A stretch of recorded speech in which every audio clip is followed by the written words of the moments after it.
لله رب العالمين والصلاة والسلام على رسول الكريم وعلى آله وأصحابه ومن استنى بالسنة إلى يوم الدين.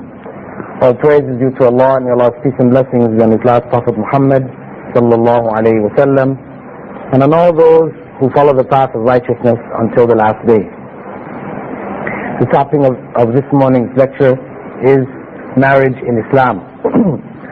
And the topic, of course, is of primary importance, or should be, to each and every one of us, considering the fact that Prophet Muhammad ﷺ had told us that marriage is half of the religion. So, if that is the case, then it is something which should be of major importance to each and every one of us. Allah has described marriage in the Qur'an saying, وَمِنْ آيَاتِهِ أَنْ خَلَقَ لَكُمْ مِنْ أَنفُسِكُمْ أَزْوَاجًا لِتَسْكُنُوا إِلَيْهَا وَجَعَلَ بَيْنَكُمْ مَوَدَّةً وَرَحْمَةً إِنَّ فِي ذَلِكَ لَآيَاتٍ لِقَوْمٍ يَتَفَكَّرُونَ. And among His signs is this, that He created for you mates from among yourselves, that you might live in tranquility with them. And He has put love and mercy between your hearts. Verily, in that are signs for those who reflect. This is the 30th chapter, verse 21. Allah has stated that mates, husbands and wives, are among the mercies that He has given mankind. And it is among the signs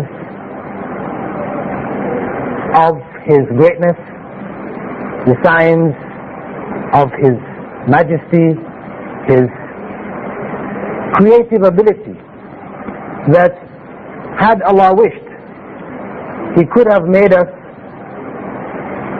organisms that multiply what they call asexually, that is, having no need for a male and female. Had Allah willed, it is His will that we are male and female, and from it, or through it, Allah has provided for us a state of tranquility. Tranquility being among the major goals of marriage.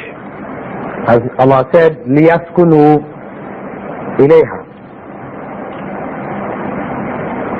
And as He said, He puts between us, between the mates, love and mercy. And this is Allah's creation.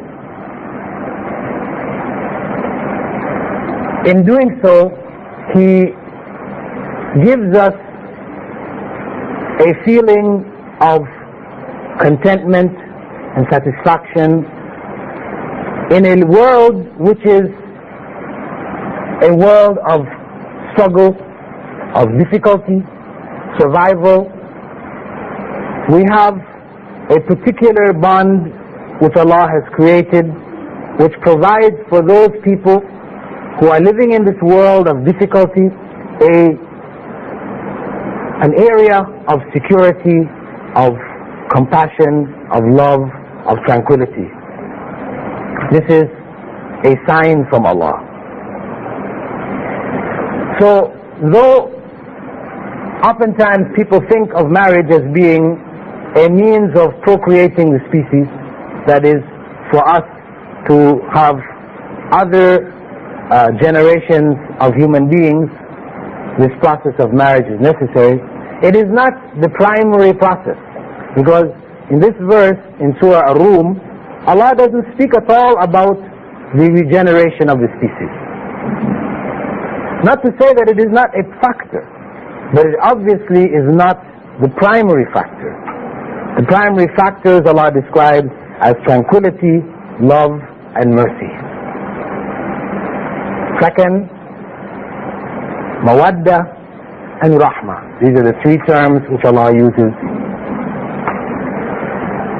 Now, the process of marriage involves the choosing of mates.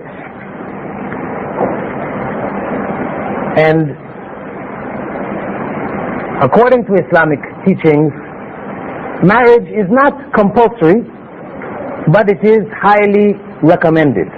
That is, for one to decide that they're going to live a celibate life, celibacy, never getting married, to decide that is considered wrong according to Islamic teachings. Wrong. Deviant. We know this because there was a particular occasion when some people came to the wives of the Prophet Muhammad, may God's peace and blessings upon him, and asked about the lifestyle of the Prophet. And after his lifestyle was described to them, they decided that since the Prophet was a Prophet of God, guided by revelation, and Allah would forgive any sins that he had and guide him aright, they needed to do more than the Prophet was actually doing. So one of them swore that he would never get married because women were a distraction from worship. They have needs that have to be fulfilled, and just the natural life demands so much of a man's time, that for a person who has understood spirituality as being extracting oneself from the material world, then woman represents a problem. Right? This is why you have the priesthood in Catholicism and the monks and these types of things, the monasteries, the nunneries for the nuns, because in their view, becoming close to God involves detaching oneself totally from this world. And one of the major attachments to this world is male-female relations. So one of the companions of the Prophet swore he was never going to be married. The other swore that he would pray all night. He wouldn't sleep at night. And the third swore that he would fast every day. When the Prophet, who was not there at the time, came back and found out from his wives what these people had said, he called the people together. And he said to them that I am the best amongst you. And I pray at night and I sleep. I fast and I break my fast. And I marry. So whoever prefers a way, a sunnah, other than my sunnah, is not a true follower of mine. With that statement, he forbade celibacy. Now, a person may say, well, I'm looking for a wife and I can't find a wife. Perhaps I might go through my whole life trying to find a suitable wife and I don't find one. Or a woman may say, trying to find a suitable husband and I don't find one. So what if I die in that state? Die having not gotten married. Is this sin? Is it sin? Is it sinful? Or if I'm divorced and I didn't remarry, is it sinful? No, because this is not something that one has chosen. This is the destiny. Whether one finds a suitable mate or not, this is Allah's destiny. So Allah is not going to then punish us for destining that we don't find somebody suitable. But this is as long as the person has not decided, chosen not to get married. Marriage then is something highly recommended in Islam. But the process of marriage is not left up to the individuals in the society to just bumble around until they find a suitable partner. As things appear today in Western society, wherein the basic principle is that one must try out the goods before you buy them. That's the basic principle. You want to buy a bicycle, buy a car, you try it out first. You must drive it, ride it. Yes. You must, before you buy the goods, make sure it is in good working order. Okay, this makes sense in the terms of cars and bicycles and computers, etc. But now, when you take that into the realm of marriage, what they propose is that one should live with this person before you get married. How are you going to know that you are compatible unless, you live with them first? That way of thinking destroys the bonds of the society. Though it might seem logical when buying equipment, in terms of marriage, in terms of society and family structure, it is a devastating principle. A principle which destroys family.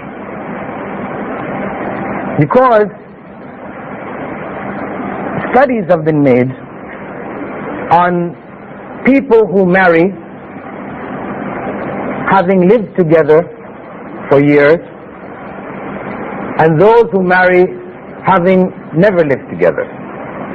And the percentage of divorce following those who lived together for years was higher than those who didn't live together.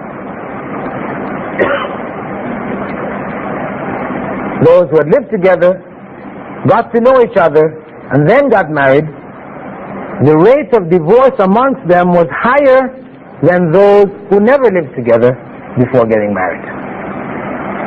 This is studies which were done in America on this, showing that in fact this principle is false. It may sound logical, but in practice it's false. What happens is that people, when they live together without marriage, where there isn't a commitment, it's easier to get along and to let things go, because if you argue, you can each go your own separate ways anytime, no problem, right? So people are more easygoing.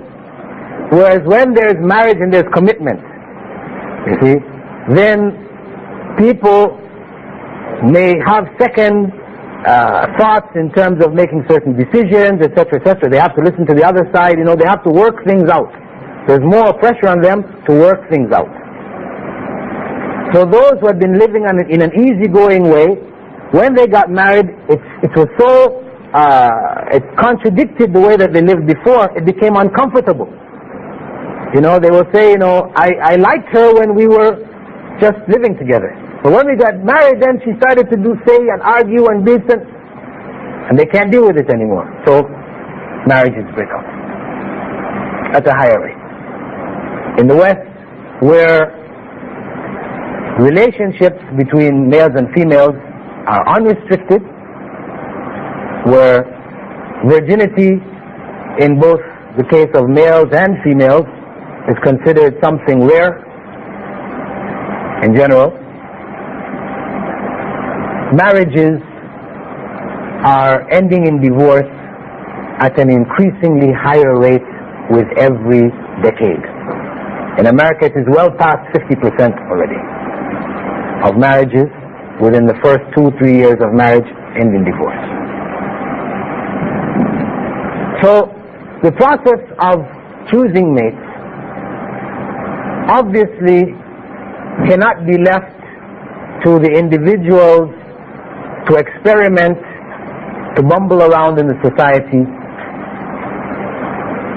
And virginity recommended in both the male and the female. Usually when people speak about virginity, they're speaking about females. In most societies, even the ones which are more conservative, when they think of virginity, they're talking about female virginity. They're not thinking in terms of male virginity. This is how the society generally looks at it. But in fact, from the Islamic perspective, it's from both sides that it is considered of high and noble character, that both the male and the female at the time of marriage are virgins. Because what this primarily does is it prevents people from comparing. If a man and woman have never been married before, never had sexual relations before, when they marry, there's nothing to compare to. Whatever develops between them is unique and new. Whereas when people had many previous relationships, they will compare those people to the people they knew before. And if those people don't match up to the people they knew before, then they're dissatisfied. They're not happy. So, Islamic society, in order to prepare the grounds for marriage, stands firmly opposed to any extramarital relationships. So much so that, as you know, according to Islamic law, if a male and female have relations outside of marriage, there is for them publicly 100 lashes if they are caught. This is how severe the punishment is. The 100 lashes publicly being a means to discourage in the rest of the society this phenomena, as a discouragement, a deterrent. Because the fact of the matter is that before that law may be applied, because people sometimes think this is very harsh, Islamic law is so brutal, that such a simple thing, they're going to publicly lash somebody 100 lashes, publicly out in... The point of the matter is that for this to be applied, the people involved have to have been observed by 4 witnesses. So though the law is very strong, the circumstances of actually applying the law are limited. Because how many circumstances are you going to find where 4 people are going to witness these people? In America, yes, where you may go to a park, where you're going picnicking, and you turn and look over in the bushes and there are some people, having relations. Yes, this can happen in America. But in other societies where, there is a conservative foundation to the society, you're not going to see this. It's not going to be witnessed. It's very rare. So the cases that end up being the judgment being placed on it for the 100 lashes will be cases where the woman becomes pregnant. And of course, if a woman becomes pregnant and she's not married, though according to Islamic law, Islamic teachings, we recognize that Mary, the mother of Jesus, had Jesus by what is known as the Immaculate Conception without being married, the virgin birth. That is only the case of Mary. No woman who is found pregnant can say that this was a miraculous virgin birth. Islamic law will not accept this for anyone else besides Mary. And though we recognize that from the spirit world, the jinn can affect male and female human beings even to the point of having relations with them, we will not accept, according to Islamic law, a woman saying, it was a jinni that made me pregnant. No, we will not accept it. A woman found pregnant who has not been married has only one recourse, and that is punishment. This is where she's headed. Now, if she points the finger at a particular man and says, well, it was so-and-so, this is not enough for the law to be applied to that individual unless he confesses.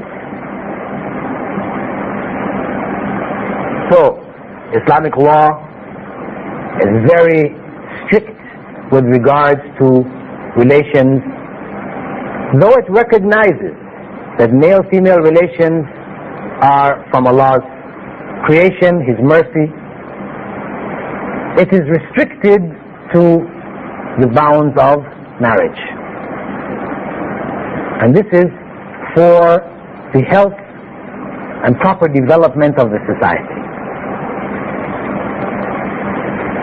Therefore, from an Islamic perspective, families are involved in the process of marriage. A woman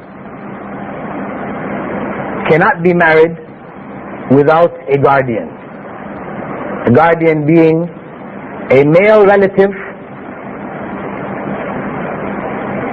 starting with her closest male relative, her father, her grandfather, her father's brother, her mother's brother, her own brother, have to be represented or have to give consent before that woman can be married. This is sometimes looked at as being oppression of the women in terms of the feminist women's liberation movement. Now this is looked at some kind of oppression, that women are looked at as like little children. Children have father and mother have to be looking out for them all the time. Like a woman is not free. She must have this male who's always looking out, deciding, well, you can marry this one, you can't marry this one, this one. Seems to be unfair according to them. Because the male, he is not required to have a guardian, but the female is. But the principle of guardianship for the protection of the female. In cases where women have no male guardians, and the male guardian should be Muslim, so a woman who accepts Islam, her father is not considered her male guardian. In Arabic the term is wali. If he is not a Muslim, he is not considered. If any of her close male relatives, immediate male relatives, as I mentioned, grandfather, father's brother, mother's brother, or her own brothers, accept Islam, then whoever amongst them accepts Islam would become her guardian, whose permission should be sought in the process of marriage. If there are none, then the state, the court, becomes her guardian. The Islamic court or the Islamic community, the head of that community, can assign that guardianship to a male member of the community to act as a guardian for that woman. As I said, this is not a case of oppression.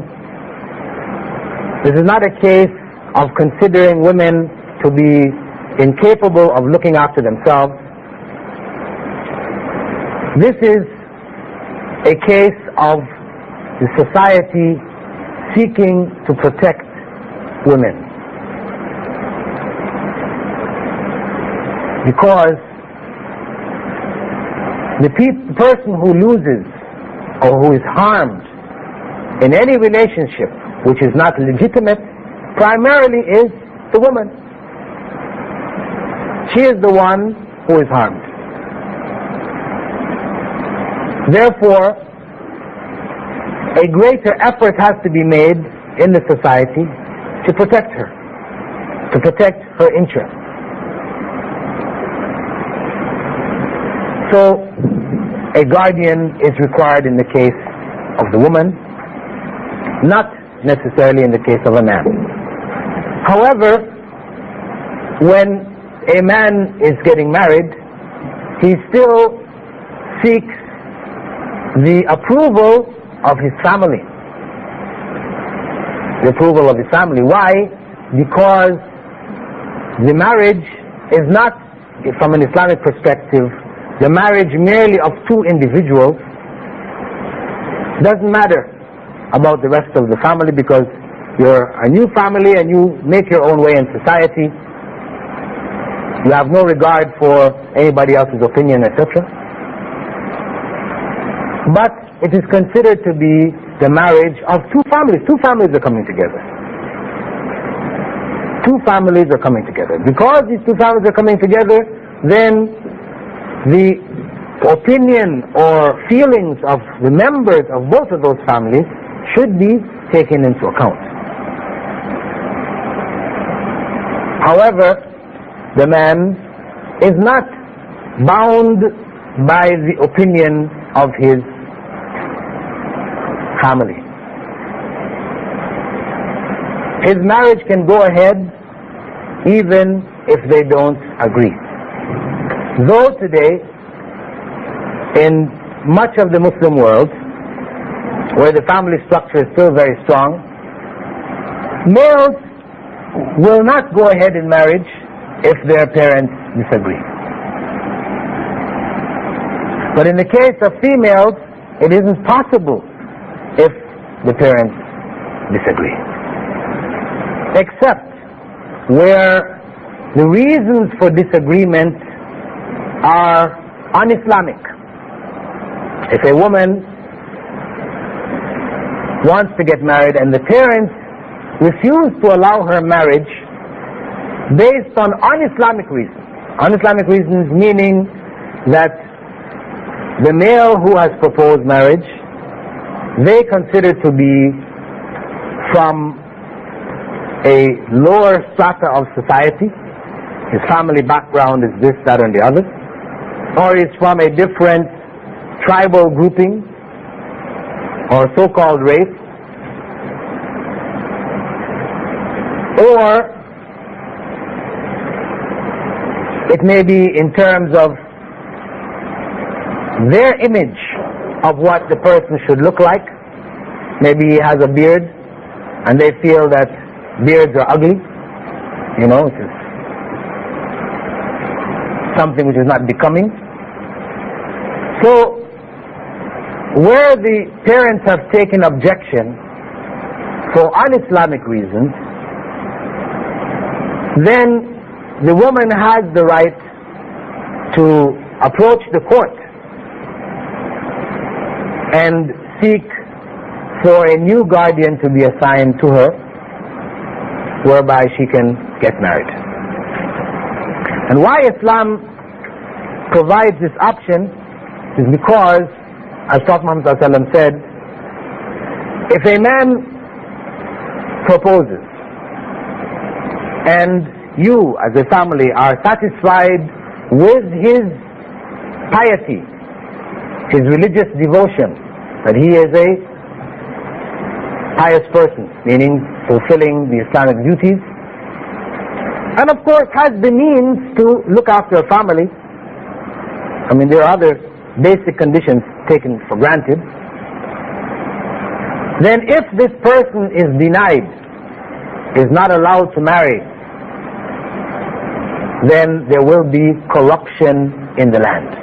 This is what the Prophet Muhammad, may God's peace and blessing be upon him, predicted. So in a society where marriage is not facilitated, there is going to be corruption. It may not be facilitated by raising the dowries to levels which are insurmountable.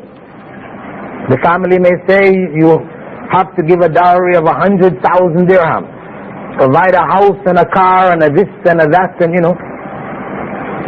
So though the woman may want to marry and the man wants to marry, he cannot afford it. This is part of the situation here, where dowries are so high that men have to save for years. They get married in the later years. And women, similarly, don't get married until later. In the Gulf states, where they have also put requirements, you know, especially places like Saudi Arabia, etc., where they're not allowed, except with special permission, to marry non-locals. What that has led to is corruption. Corruption in the land. Corruption in the form of homosexuality and lesbianism. Just as in the case of the priesthood, where the Catholic Church prohibits the males from marriage and the females from marriage, the nuns. This has led to the corruption that is exploding in the societies now. We find how many cases in America and in England, etc., of priests on charges for molesting children, either through pedophilia and other, hideous forms, or them becoming homosexuals and being quite open about it, or having illicit relationships with females, males, females, etc. The corruption is going to happen. So, from an Islamic perspective, if her parents set a dowry so high that she cannot get married, she has the right to approach the court to override the decision of her family and get permission for her to get married without these high dowries. But Prophet Muhammad, may God's peace and blessing be upon him, told us that for that first step of marriage, about which he said, Ya ma'ashar al-shabab, man istata'a minkum al-ba'a falyatazawwaj. All young people, whoever among you has the means to get married should marry. And if you are not able, then fast. This is the strong recommendation. This is why when you look back historically, in the time of the Prophet Muhammad, may God's peace and blessing be upon him, and the generations following, you found that people married in their teens. Today this is considered, marrying in the teens, this is outrageous. But that was the practice in the society, where marriage was encouraged, where the society helped, supported families to be established. And as such, the level of corruption was far less than one would ever see today.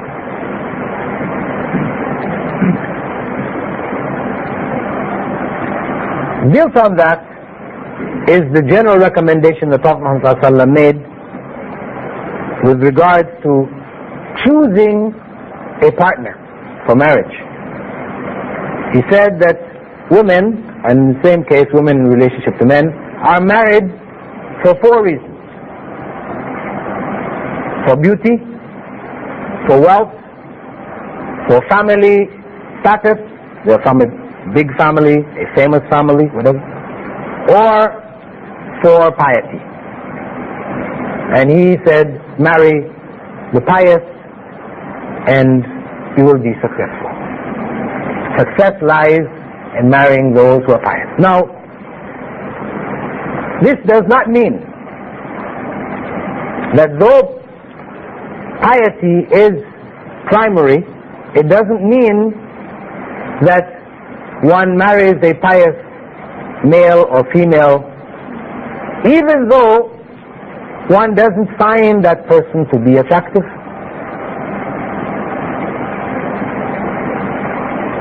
Though Islam doesn't say this, the first and most important thing should be attraction, which is the Western approach to marriage, where a woman will not consider marriage unless when she sees this man, she sees stars. She's supposed to see stars, it should appear somehow, She's just overwhelmed by this person. Same thing with the man, unless when he sees her, wow, he's as you said, he idolizes her. Unless that feeling of idolatry is there, then marriage is not considered. No, that is an extreme. Islam at the same time does recognize the importance of physical attraction. This is why when he said no, he said you better go look at them. Similarly, in the case of the man getting married, a woman getting married to a man, she should see that person. It's not a requirement, meaning that if you didn't see, the marriage is invalid.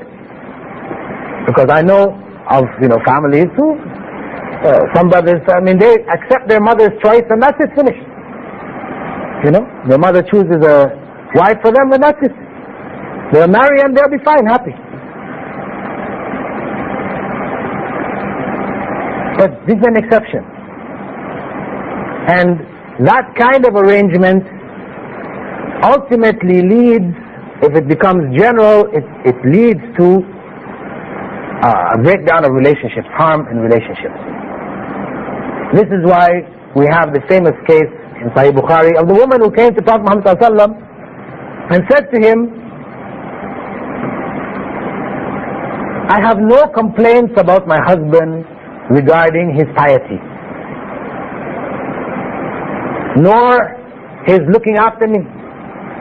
Provides economics fine, he's a pious man, but I just can't stand him. When I see him coming in a group of men, I find him to be the most detestable. This is just why she got married without seeing this man first. Okay? So that's where she ended up. And of course, one would say, well, tough luck. This is what you accepted, then you should live with it. But no, Islam is practical also. When that woman sought the dissolution of her marriage, Prophet Muhammad ﷺ, he asked her, are you willing to give back the dowry which he gave? He gave her a garden, a fruit grove. She said, I will give back 2. He said, no, since 1 is enough, what he gave you, you give back. And then he instructed the man that their marriage should be dissolved. He didn't ask the man how much he loved her and all these other things, and thinking, well, okay, his love will outweigh her dislike and maybe it can work out. No. The woman made very plain to him that there is no way. Because she said she feared for her religion. It was destroying her faith. So, in order to avoid such circumstances developing, then Islamically, though piety is number 1, at the second level, a physical attraction should also be there. Because people will be living together, and if that isn't there, then the relationship at some point in the future is going to deteriorate. So, the primary consideration, we said, is that of piety. And this is the explanation of the hadith which I mentioned in the very beginning, where Prophet Muhammad, may God's peace and blessings be upon him, said that marriage is half of the religion. Marriage is half of the religion. I know we have all heard that. But what does it mean? Marriage is half of the religion.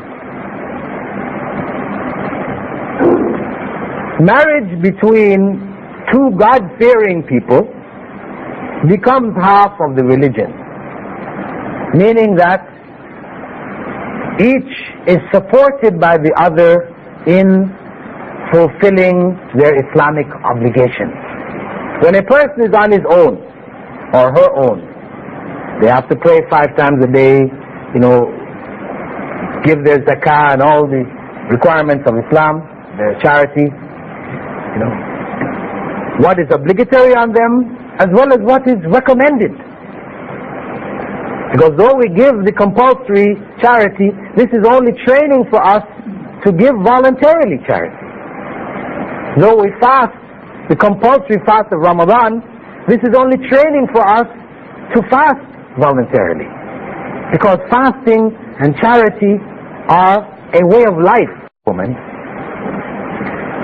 Each will encourage the other to fulfill not only their compulsory obligations, but their voluntary obligations, or their recommended acts of worship. They will support each other.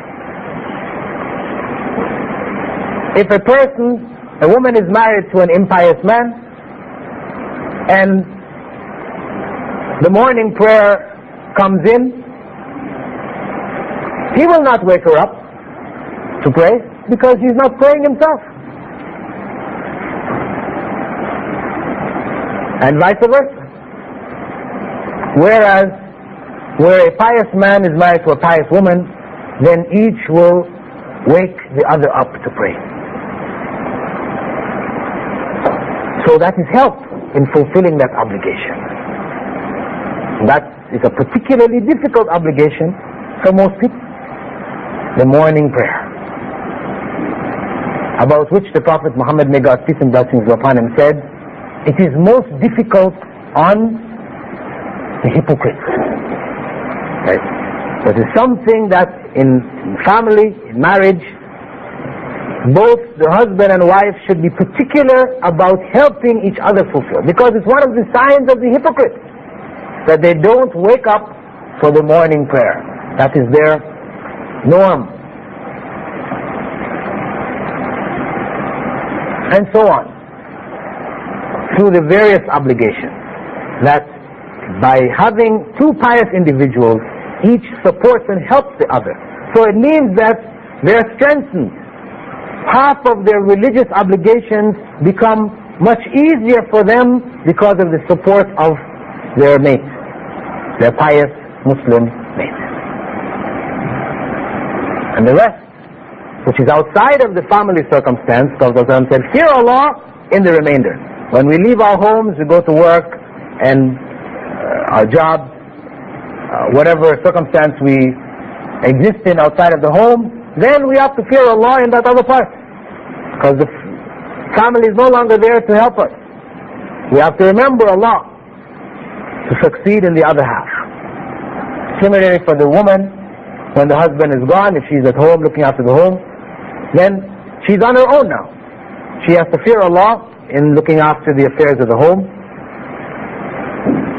dealing with her neighbors and her friends, who may oftentimes be involved in gossip, rumors, rumor mongering, spreading tales about people, backbiting. All. She has to fear Allah in these circumstances. Her husband isn't there to tell her, listen, don't talk this talk.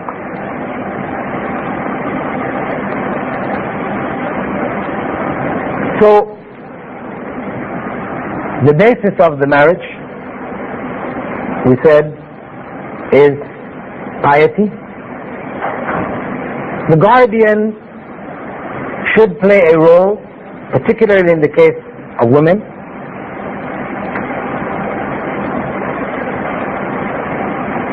And the economic means also plays a significant role, in that marriage should only take place if there is economic support for that marriage. Meaning, either the husband has the means to look after a wife, or he is within a family structure which will provide that means. For example, a man may desire to get married, but he's still studying in university, he's not working, still under training or whatever, but he wants to get married. His family, parents, relatives, may support that marriage, help them to get married. But that means is something which Islam considers as one of the pillars of marriage. One of the pillars of marriage. And because of that, we have the principle of mahar. That mahar is symbolic of that economic responsibility. The mahar, or dowry, wherein the man gives wealth or something symbolic to indicate his preparedness to look after that woman. The mahar should be decided upon before the marriage. Part of the marriage ceremony involves the statement of the mahar. This is to protect the interests of those involved, so that after the marriage somebody doesn't say, well, you said you were going to do this, and that's, no, I said and I promised. And It's stated then. At the time of the marriage, the mahar is stated. And it should be what is chosen by the woman, because it is her right, not set by her parents. Because where it becomes something set by the parents, it becomes named, as they call it, bride price. Where fathers may consider their daughters as like a liability which they took care of. Right? So he demands that the man pay some huge sum of money to him, which he pockets. This is not the Islamic way. This is forbidden. It is for the woman to decide.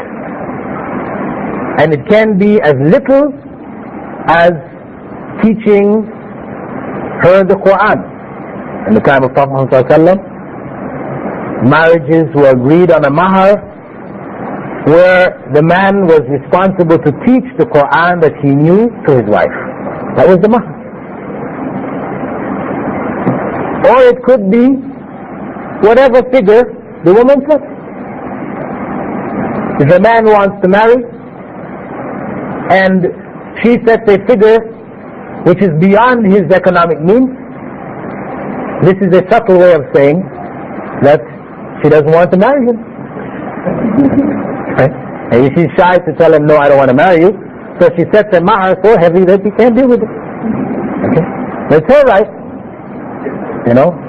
Her right to set whatever figure she feels is appropriate. In recent times, the mahar has evolved into what they call an advanced mahar and a delayed mahar. Actually, this never existed in the time of the Prophet. May God's peace and blessings be upon him. The advanced mahar may be something simple, something basic. But the delayed mahar is a huge monster sum, right? This is the standard now in many countries, Egypt, etc., this advanced and delayed mahar. And it becomes, the way they look at it, as being some kind of security from divorce. If he divorces me, then he has to pay this huge amount of money. It's like the equivalent of alimony. Right? That's what it becomes. Instead of alimony paid monthly, you have this huge sum, hundreds of thousands that have to be paid if you divorce or you are divorced. But this is not really in keeping with the Islamic spirit. It is acceptable that the mahar may be paid over a period of time, but it should be something which is intended to be paid. That there is means, whether theoretical or actual, to be able to pay this mahar. And the phenomena which has developed amongst Muslim communities in the subcontinent of India and Pakistan, where the women pay mahar to the men, right? Which is an extraction from Hindu culture, because this is what happens in the Hindu culture. The women are considered to be, according to Hindu teachings, nothing. She is nothing without a man. Nothing. She is considered as nothing. So much so that if her husband dies, according to his Hindu teachings, she is supposed to, and they burn the bodies, right? After they die, they put the body up and they light him up on fire. Everybody stands around. This is their funeral arrangement, right? Watching the body of the man die, burn. She is supposed to climb on top of this pyre and get burnt up along with him. Because he died, finished. No life for her, finished.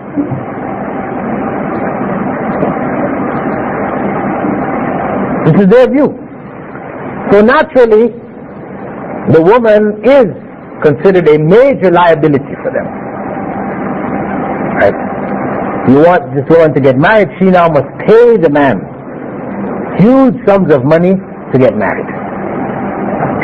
In India, if a man, his wife has 2, 3 daughters, he is crying. What am I going to do? And unfortunately, as I said, this has, come over to the Muslims who have lived amongst them for centuries. I remember in Riyadh, a friend of mine in his early 30s, all his hair was gray, unmarried, and I asked him, what happened to you, He said, I have 6 sisters. My father is dead, I have 6 sisters. I have to see about getting each one of them married. He had been working for like 15 years in Saudi Arabia, just trying to save up to get each one married. He said, maybe he'll die before before any chance for him to get married takes place. His whole life was focused on raising enough money for his sisters to get married.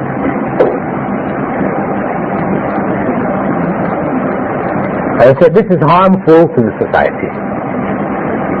This breeds destruction. And the harm which comes, we can see in India today, where we have what are known as bride burnings, where women, because they're not able to provide the dowries, are set on fire. Every year, hundreds across the country are burnt alive.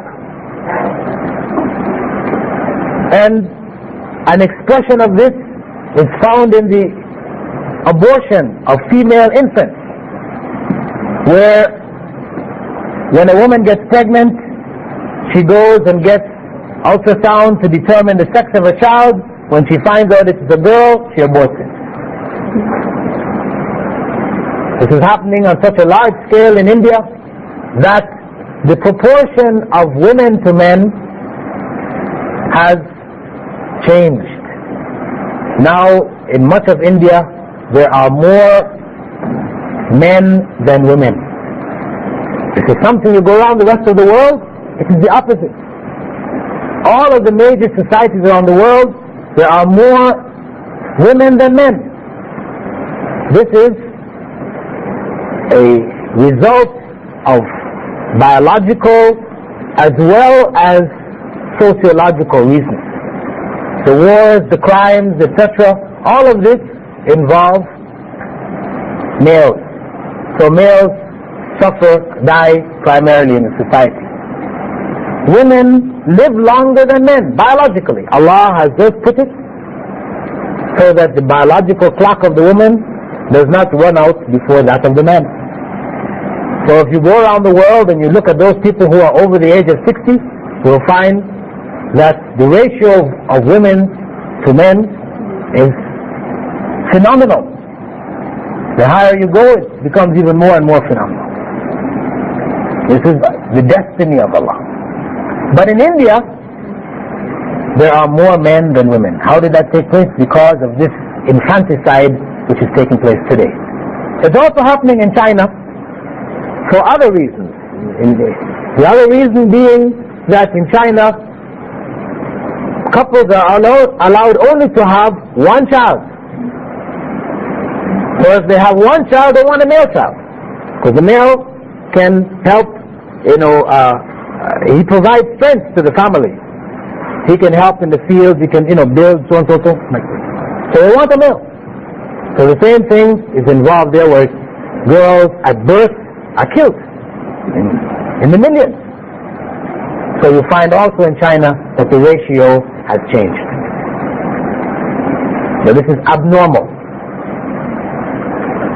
The fact of the matter is that dowry should be from the man to the woman.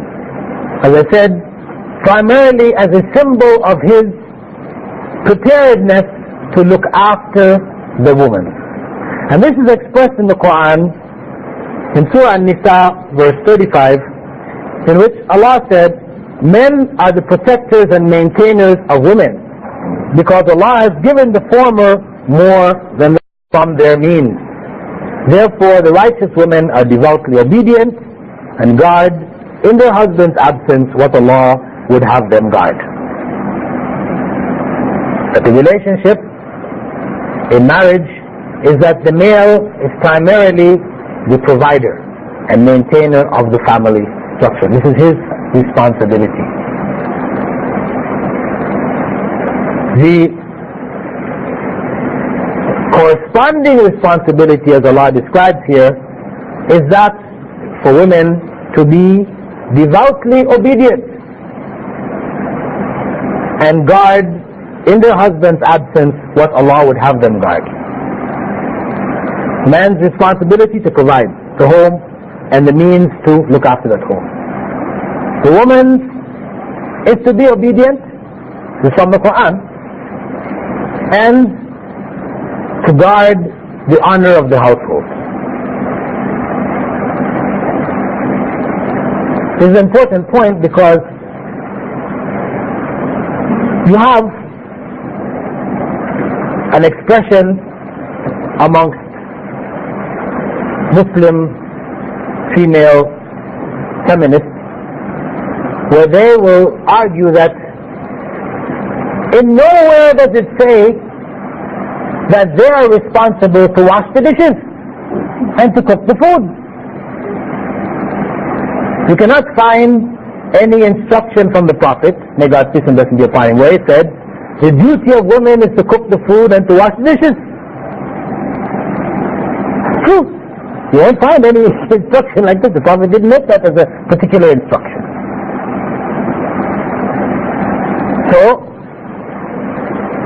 when you also look in the early books of Islamic law, where the collection of the laws were given, took place, hundreds of years ago, back in the 12th century, 10th century, you will find the scholars then saying that it's the responsibility of the husband to provide a servant for the wife.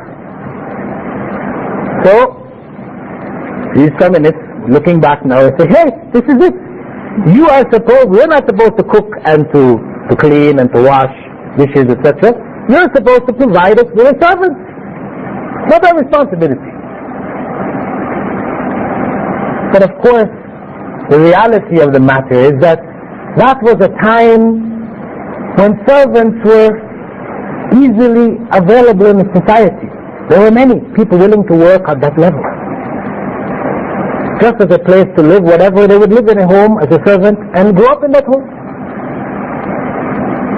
But today, in most developed societies, people cannot afford servants. Maybe both the man and the woman have to work to provide enough to look after the home. So to talk about servants is irrelevant. And the principle of washing the dishes, cooking the food, lies here in the verse where Allah says that the responsibility of the woman is to be devoutly obedient. And it is a true and authentic hadith statement of Prophet Muhammad ﷺ in which he said, were Allah to have humans bow down to anyone other than Allah, He would have had wives bow down to their husbands. I know this sounds very chauvinistic. You say, oh, this is probably his interpretation. He's a male, he's talking to us about this is his interpretation. No! The hadith is authentic and its meaning is clear and obvious. Worshipping other than Allah, bowing down to other than Allah is forbidden. So there's no question of the matter that the woman is to do this. But in terms of worship in relationship to Allah, how is it manifest in Islam? Worship. It is manifest in obedience. Ibadah, the term for worship, comes from abd, which means a slave, servant. Obedience is how worship is manifest. So this is what the metaphor or the symbolism of this statement is indicating. That the woman should be obedient to the man. So if the man, in organizing his home, he is the one providing for the needs of the home. In organizing the home, he instructs his wife that you will wash the dishes, you will iron the clothes, right? You will cook the food, then she, in devout obedience, will do so.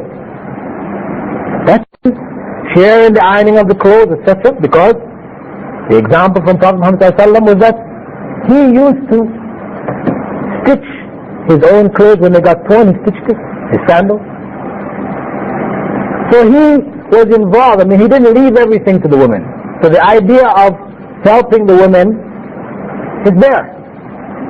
But the record, when you look at the record of the Prophet, may God peace and blessing be upon him and his wife, they were cooking the food, taking care of the home in general. They were doing.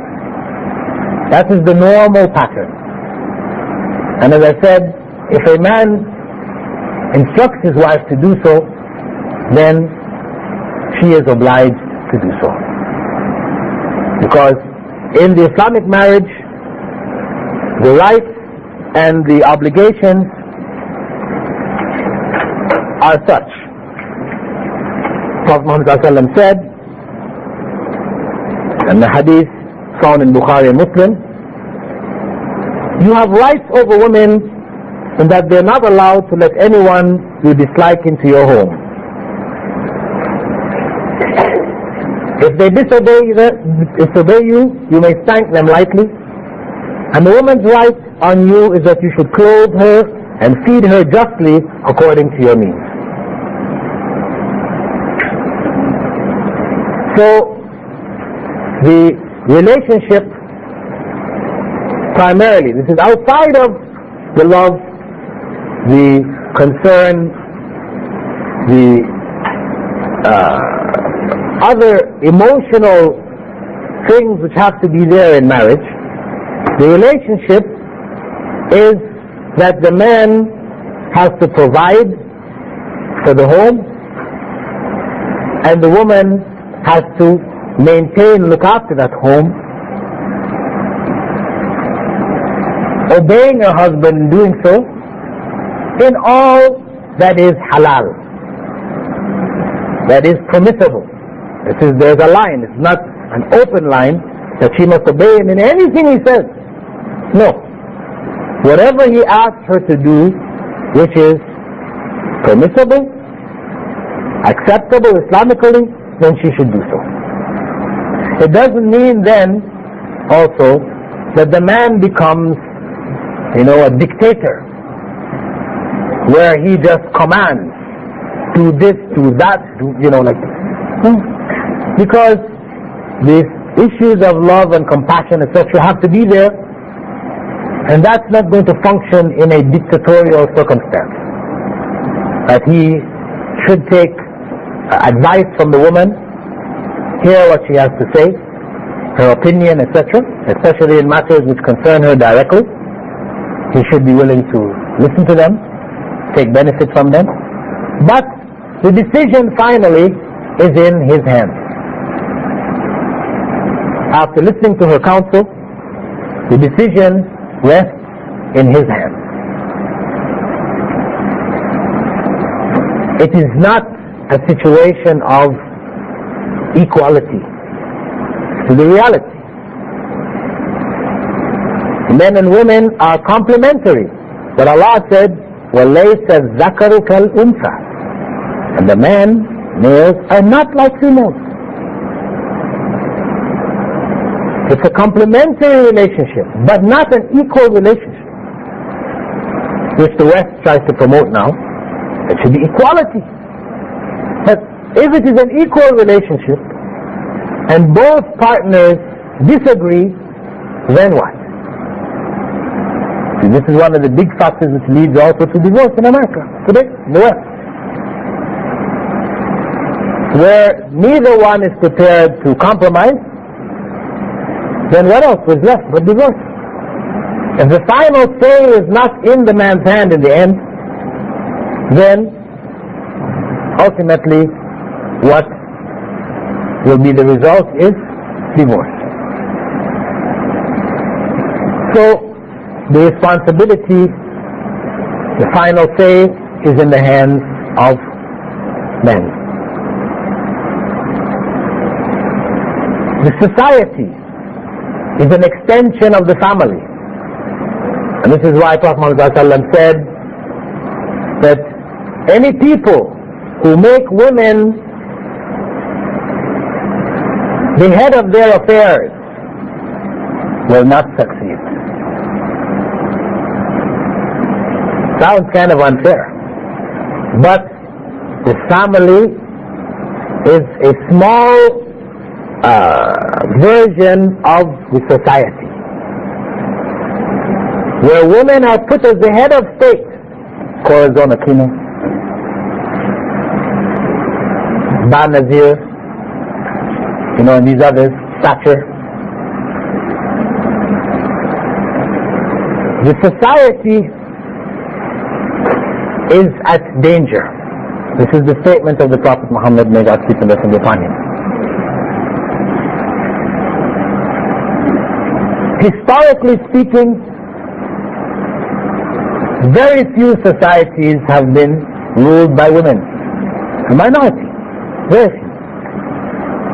And where these women ended up in the position of leadership, there were behind them men who were using them as figureheads, really.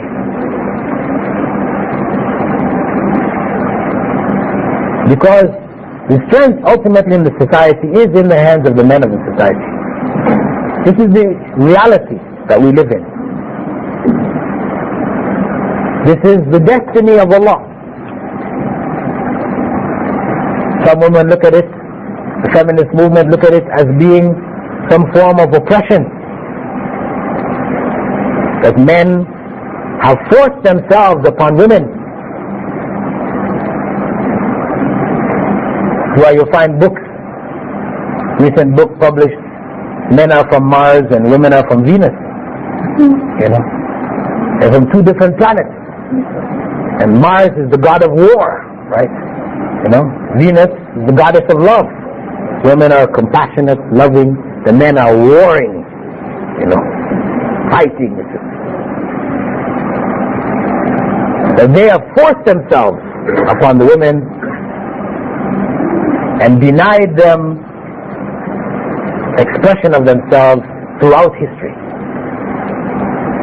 Of course, this line of reasoning ends up ultimately in lesbianism. You see, those who have taken this movement to the end, that's where they end up. Because once you look at men in this fashion, that they have, usurped the rights of women from the beginning of time, they become the enemy. You can't trust a man. So, you can find what you're looking for with other women. This is what is promoted. Now, they have sperm banks, artificial insemination. You don't even have to have a man to have a child. So you find today women who are living together, getting pregnant, raising families. That's now a new family form in America. 2 women heading a family. So, from the Islamic perspective, the authority is in the hands of the male. Final say. But that authority should not be wielded dictatorially. It should be with consultation, as Allah says in the Qur'an, that their affair is done in consultation. Prophet Muhammad ﷺ used to consult with his companions before making decisions, etc. The consultative body is a part of the Islamic governmental system. And as I said, this government, the system is an extension of the family. So consultation should be there. And the woman's responsibility is to look after that home and to obey her husband in what is halal. Now, when I mentioned this hadith, it said, Prophet Muhammad ﷺ said, that if they disobey you, you may spank them. Okay. Now, we have another phenomena which society is trying to deal with today, and that is the battered woman, where women are beaten by their husbands regularly, beaten to the point, where they're bruised, their bones are broken, all these kind of things. And this happens in Muslim society. Now, does Islam promote violence in the family? Muhammad ﷺ said, you may spank them. But conditions have been set, wherein if a man hits a woman, it should not be a blow which causes the breaking of the skin, bruising, etc. It should not be a bruising blow.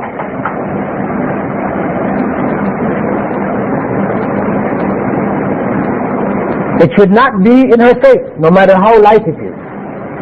It's forbidden.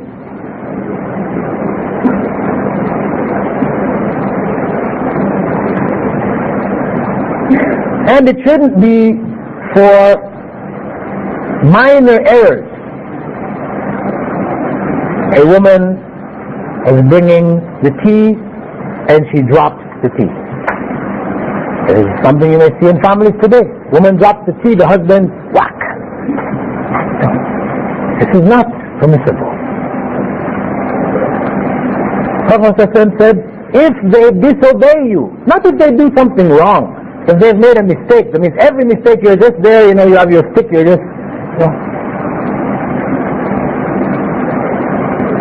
This is not permissible. This is wrong Islamically. If they disobey, and disobeying how? Prophet ﷺ had instructed that the males should separate from the females in their bedroom as a means of discipline prior to resorting to spanking.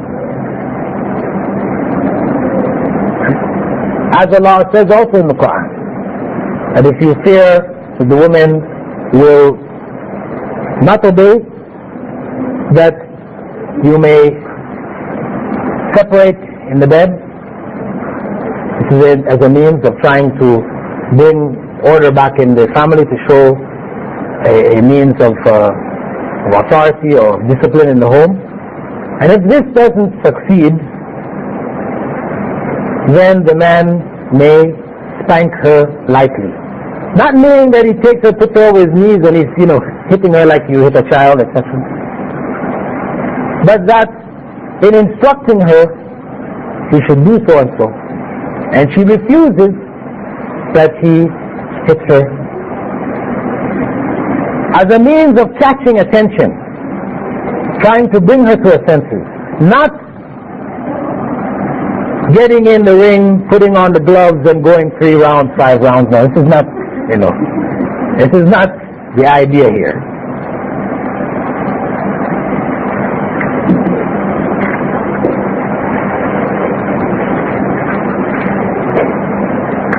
So, in summing up the Islamic view on marriage, and of course this is a huge topic, I'm only addressing certain aspects of it. We can say that the primary duty of the human being is to worship Allah. This is the primary duty. Marriage is supposed to help in fulfilling that duty. So the marriage is one in which two people help each other to worship Allah. Allah has ordained it as a means also of procreating, providing for the man and the woman tranquility, a tranquil place within a society which is involved in change and difficulties, etc. There is tranquility there in the home, a place of love, comfort. But primarily it is to help each other to worship Allah. In order to fulfill that, then both people have to be God-fearing. This is why we said condition for choosing a husband and a wife is primarily piety. Then the other things that come to support that unity, the family. The economics, the attraction, etc. Obedience Looking after the home is what's needed for that home to function. The responsibility of providing, maintaining, this is the general recommendation. Required of the man. And if a woman helps her husband because the husband's salary is not sufficient to look after the home, then the husband must also compromise and help the woman in looking after the home where he can. He cannot expect of her as he would expect of a wife who stays home all day. He comes back from the work tired and she comes back tired. Sure, being the wife, there are still certain things that she is best at, so she tries to do. But he should also give a hand, be supportive. If what she's earning is helping to maintain the home. But if it is her own thing, like she just says, I want to work. Right? The man is providing what the home needs, but she still wants to work. Then this is secondary. And she cannot use that as an excuse to say, well, now I come home, you wash the dishes today. No. This is her choice. He didn't say you have to go out and work. So as long as she takes it as her own personal choice, then she still has to fulfill the responsibilities of the home. If he has agreed and allowed her to do so, and he chooses to help in that way, then this is his choice. But it's not an obligation. But if she has to go out and work, then he is obliged to help in the home.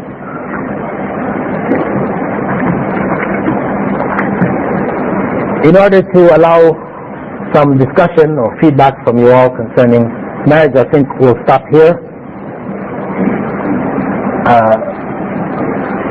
Realizing, as I said, that the primary goal of marriage is the worship of Allah. That's the primary goal. This is why Prophet ﷺ said, it is half of the religion. But the marital circumstance is a blessing from Allah and should be one wherein there is tranquility, love, and mercy. Where that is missing, Islam permits divorce. The divorce is there because if it is these things are not provided, then that internal purpose of the marriage, the mercy that Allah provided through that marriage, is not being fulfilled. So divorce is permitted to take care of those circumstances where the internal components of marriage are missing. Inshallah, if you have any questions now, we could take them.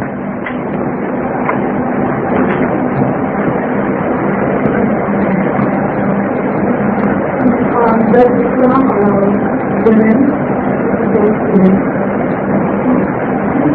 Question, does Islam allow a woman to propose to a man? Yes. The classical example is that of the first wife of Prophet Muhammad, may God peace and blessings be upon him, Khadija. She proposed to the Prophet Muhammad. And she was not the only person. There were other women who proposed to him at different points in his life also. It is not something which Islam looked down upon, and today in society it is considered, for a woman to propose is considered very forward, very whatever, but from an Islamic perspective it is quite legitimate, where a person sees somebody who she feels would be good for her in marriage, that she does so.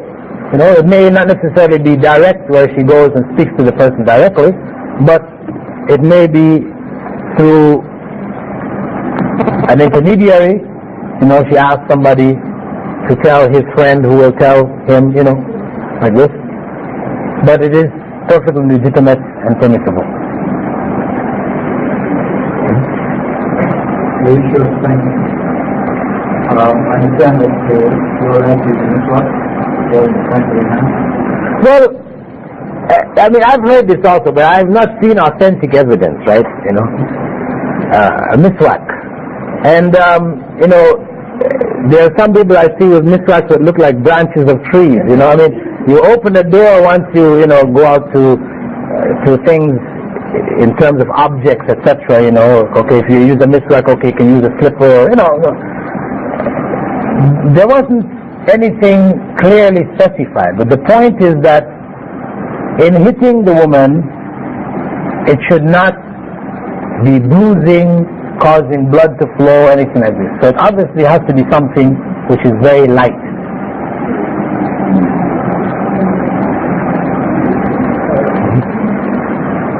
Before I put up a question, I have a question here to anyone. The question is like this: what is the punishment awaiting for a man who issues the privilege to a man, the Islamic privilege to be man marrying more than one of the four? I mean, because it is a fact that it is happening right now around us. And many Filipinos are being addicted to some illegal practices. They marry more than one, three, up to four. Then after some time, I don't know what there is a bit of blood, they can divorce the woman and take another woman. Is there a punishment awaiting for them?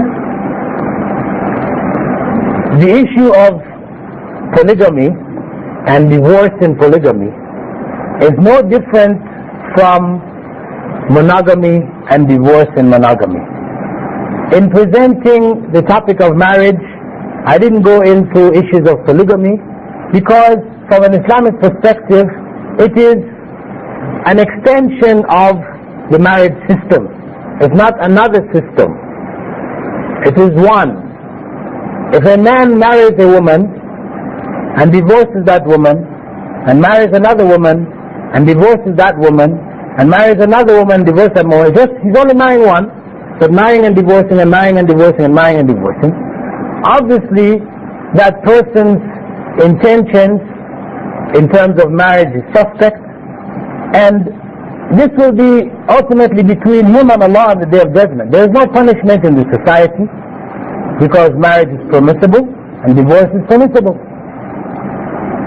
But where he has taken the rights of others, he has abused the rights of others, then he will be accountable on the Day of Judgment.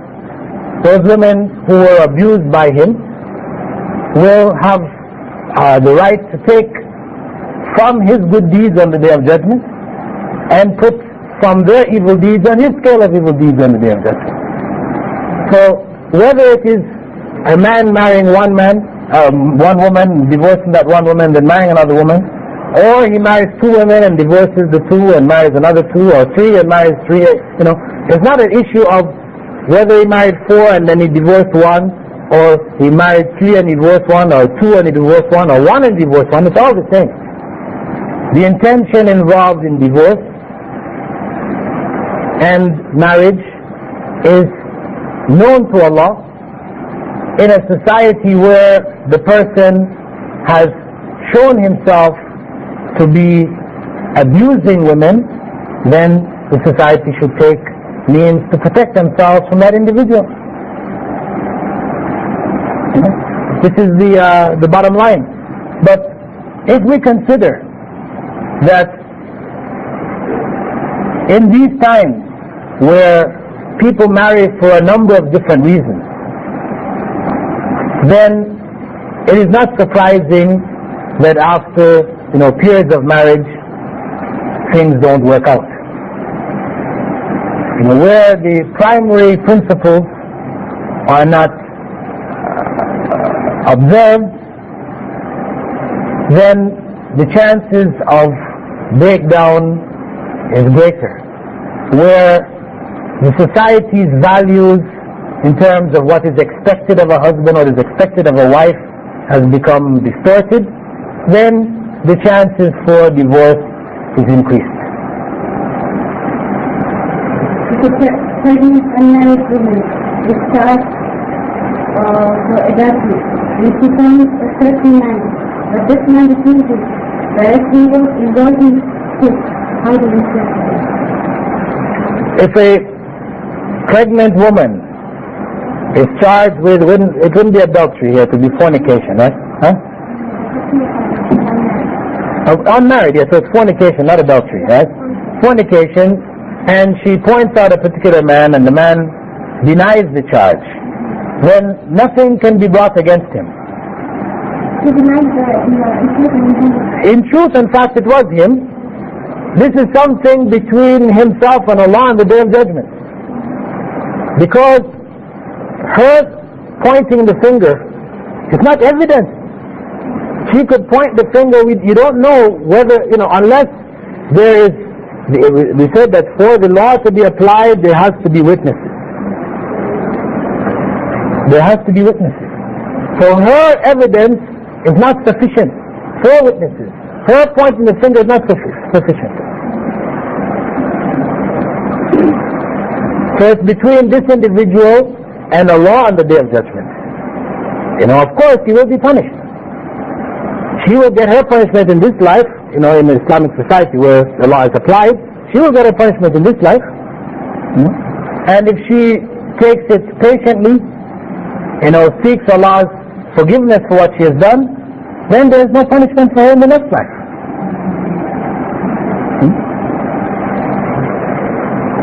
On the same issue of the unwed pregnant woman, what should she do? Which is the rest of the legal? Should she terminate the contract to that? Or should she have a child? The unmarried pregnant woman, should she terminate the pregnancy? No. She shouldn't terminate the pregnancy. The child should be born. The child, according to Islamic law, is not held. There's nothing on that child, male or female, because the mother bore the child out of wedlock. And then is it permissible for the man to marry her after the child is born? Yes, it's permissible.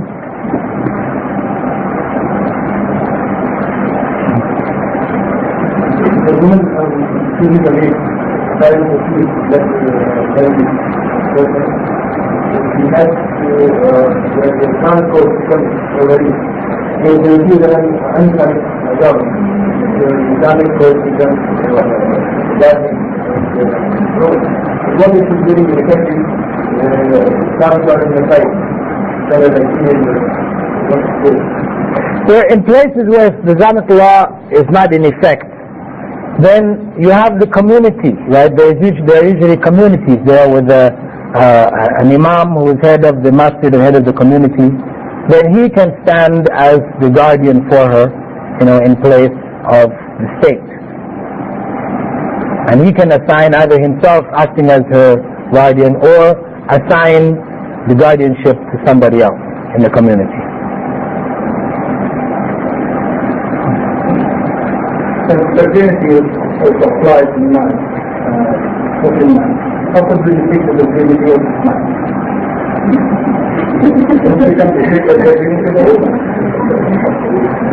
Question concerning male virginity. Islam doesn't have a committee, the virginity detecting committee, which checks on women and checks on men periodically to ensure virginity in the society. No. There is nothing to determine that. It is between ultimately that individual and Allah. If he presents himself as a virgin, he actually wasn't, then between himself and Allah. And a woman, if she is knowledgeable, she can fake her virginity also. It's possible.